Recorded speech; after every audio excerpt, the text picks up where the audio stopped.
Hey, welcome to Rusty Bow. My ambitions today are pretty modest.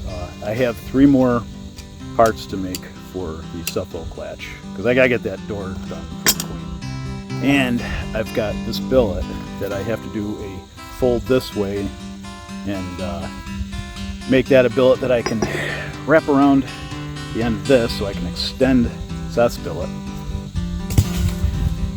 And if I get that done today, I'll count myself happy. So stay tuned.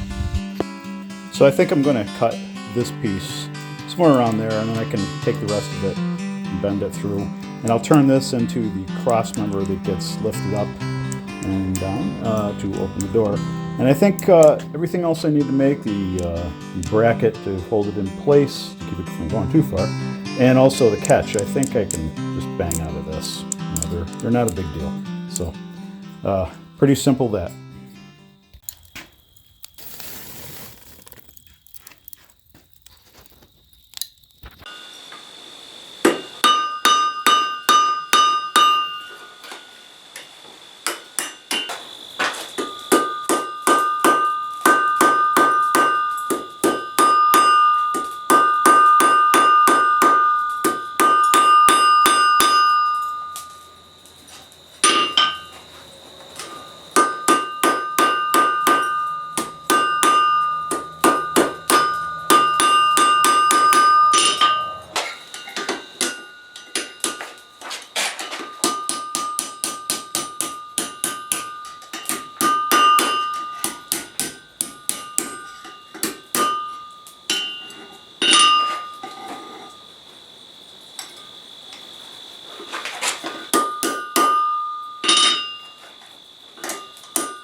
Okay, here's the Queen's door and the cat that she drew and I cut out. And here's the Suffolk Latch that I finished yesterday and got installed.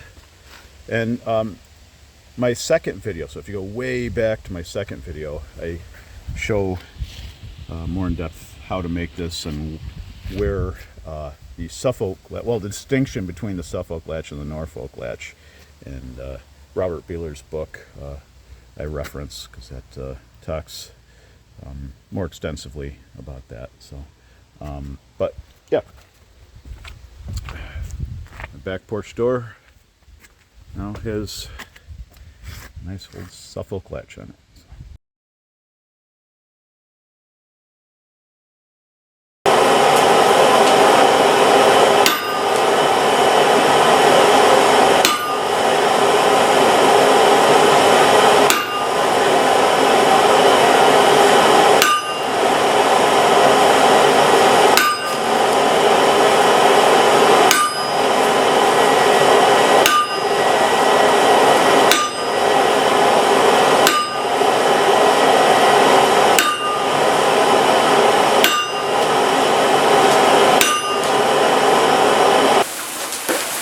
Actually, a bit more than I wanted it to. God damn it.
thanks for coming by.